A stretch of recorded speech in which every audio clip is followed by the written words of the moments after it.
edition of the Downtown Streetscape Improvements on Mill Avenue update meeting. Go to the next, the just a little quick overview.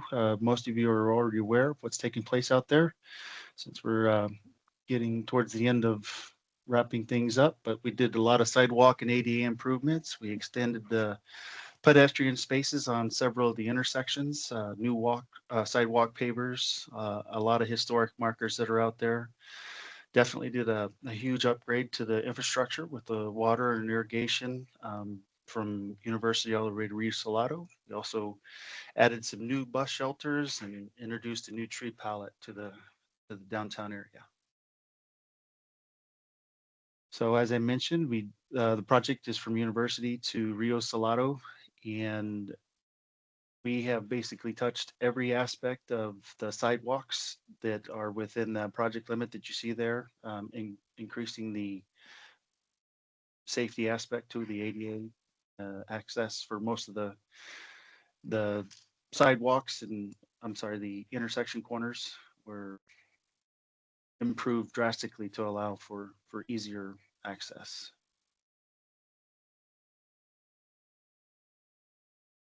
I think this is you, Ben. Thank you, Josh. So here you can see some of the changes that were made during the bump outs. Here on the right is actually a additional catch basin that was installed to help improve with drainage above and beyond what was planned. On the left, you can see the original conditions of the corners. And on the top right, there's actually the banner pole base. So there's banner poles used to span over the roadway. There was a little damage to them during that huge microburst we had back in October. So the foundations have been totally redone, and just to make sure that those will stand for another 20 years. Here's 2nd Street. You can see on the left area before, and on the right, we've got the completed corner with that little black strip running around the corner is the patchback. So just fixing up the meeting between the curb itself and the pavement to make sure there's no tripping hazards. And then same again here at 6th Street. We went around each of the corners we just put in, and we did the same patchback treatment and just leveled everything off to make sure there's no tripping hazards out there and everything flows nice and good during rain. Project schedule, we've got phase 1 and phase 2. Those have already been completed. And phase 3 includes all of our improvements between 7th and Rio Salado. We are very near completion on the hardscape section of that. Mid-blocks, as of right now, all complete. Same with the corner bump outs. And planting just finished up here in January.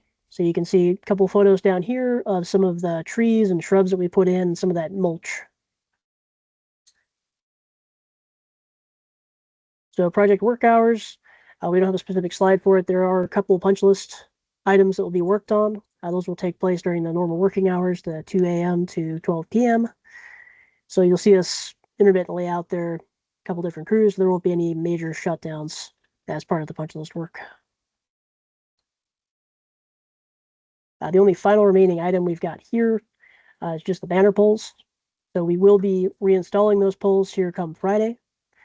And the only part of that will be impactful to traffic is there is going to be a shutdown between 4th and 5th from midnight to 5 in the morning. And then everything will reopen. And then gateway signage. Right now, our expected start time is for mid-April of 2026, taking place immediately after the Festival of the Arts on the 12th. And then future work, roadway demo and replacement.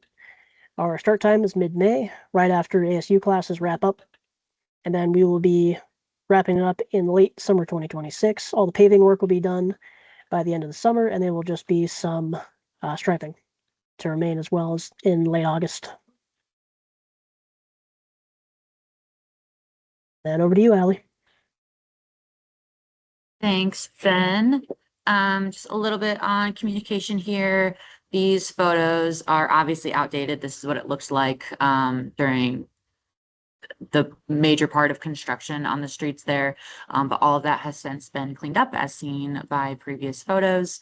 But you can still get updates on what to expect next as it relates to those key items that were touched on a little bit earlier, the gateway sign, the pole banners, although that will be finished up by the end of this week, and a few other items potentially, and then updates on what to expect this summer as well will be added into the merchant newsletter as information is updated.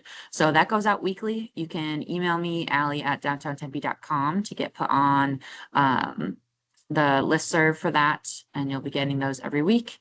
You can go to the Tempe refresh page to see everything that the city of Tempe has put out about the construction, and then you can see past recordings and information there as well, which are super helpful for past information.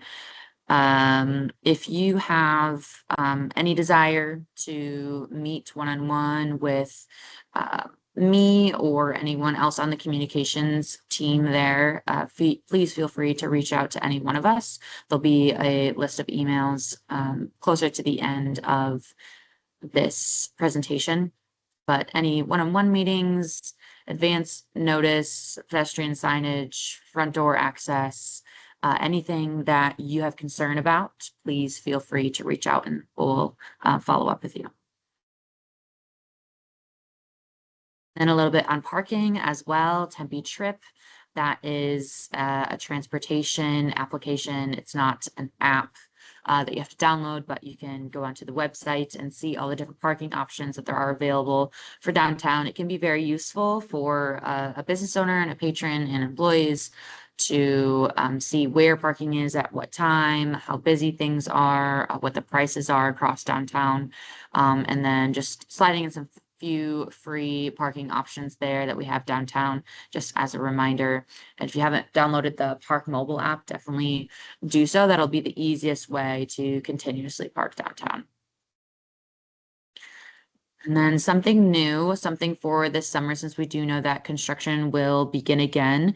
And as that schedule comes out, it'll get more clear about what that looks like.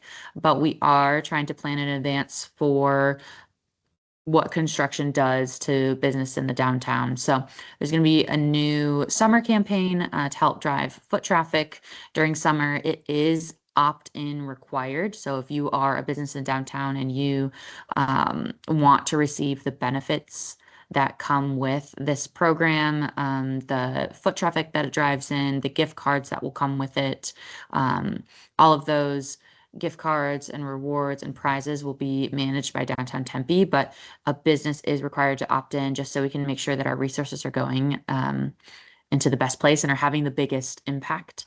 Obviously, if a business doesn't want the impact, then we're not going to require them to be part of the program. So that's why it is an opt-in. But it's going to be a summer of local love. We're going to highlight the businesses as best we can, and then send as many people down here in the summer. We know it's hard enough to get people in the summer walking around downtown, but adding construction on that can add a little bit of a barrier as well, obviously. So this is something that we're cooking up, and I know that the city of Tempe is also cooking up a few things. So those will be coming in different forms of communication and newsletters and things. You'll get that information, but please sign up for it if you are interested in it. But that is, I think, all I have as far as communication goes.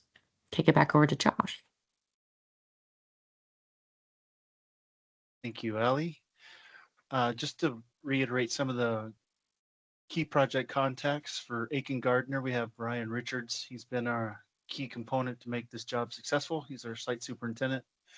Ben, who you heard from just earlier in the presentation, and then Casey, very important. They're easy to get a hold of, usually always accessible.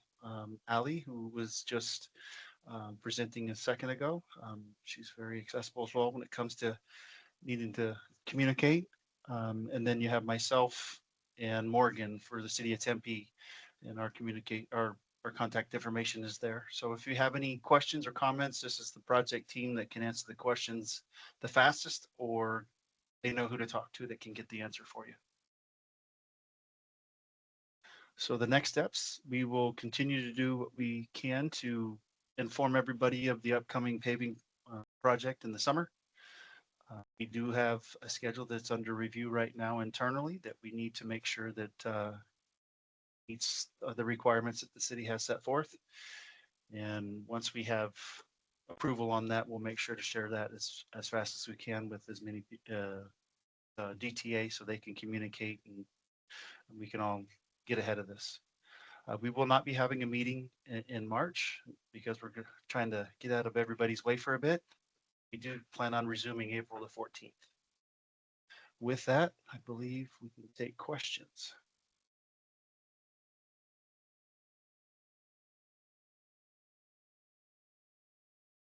Doesn't look like anyone has any questions. If you want to come off mute or type in the chat, you can. But I don't think we see any. All right. So with that, thank you, everyone. And we will end the recording now, but feel free to reach out to us if you have any questions that do come up. Thanks, everyone.